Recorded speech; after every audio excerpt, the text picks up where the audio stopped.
Jeremy Corbyn confirms the Labour government would delay Brexit and says a general election is the only way to break the deadlock. The Labour leader said his Brexit boss Sir Keir Starmer was reflecting practicalities when saying it appeared inevitable that the March 29 deadline would have to be pushed back.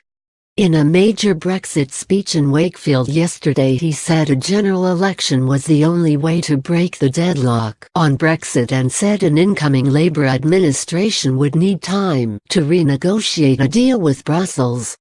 And Mr Corbyn called on MPs from all parties to help bring down Theresa May, admitting Labour couldn't bring her down alone. But the veteran Eurosceptic leftie also faced down Labour Remainers by saying any leader of a main political party cannot wish away the votes of 17 million people who wanted to leave. Instead of holding a second referendum, he said a Labour government would be given a renewed mandate to negotiate a better deal for Britain.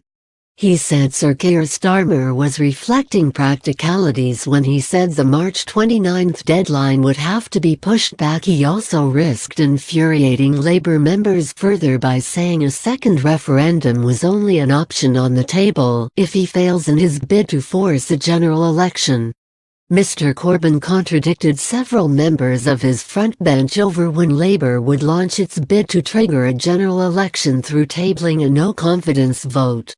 He refused to echo his Shadow Justice Secretary Richard Burgon, who said hours earlier that Labour would move within a matter of days of next Tuesday's Commons vote, and Shadow Trade Secretary Barry Gardner, who said the motion would be tabled immediately.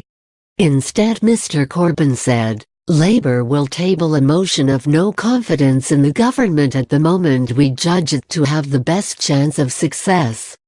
Clearly, Labour does not have enough MPs in Parliament to win a confidence vote on its own.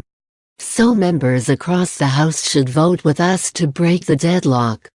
Earlier this week, Sir Keir became the most senior Labour figure to say Labour would delay the Article 50 process, only to be contradicted by Mr Corbyn's spokesman, who said the shadow Brexit secretary was speculating. But yesterday Mr Corbyn claimed there was no split with Sir Keir. He said, quite clearly, moving into office at a period right up against the clock, there would need to be time for that negotiation. What Keir was doing was reflecting the practicalities of how that negotiation would be undertaken. An extension would be a possibility, because clearly there would have to be time to negotiate.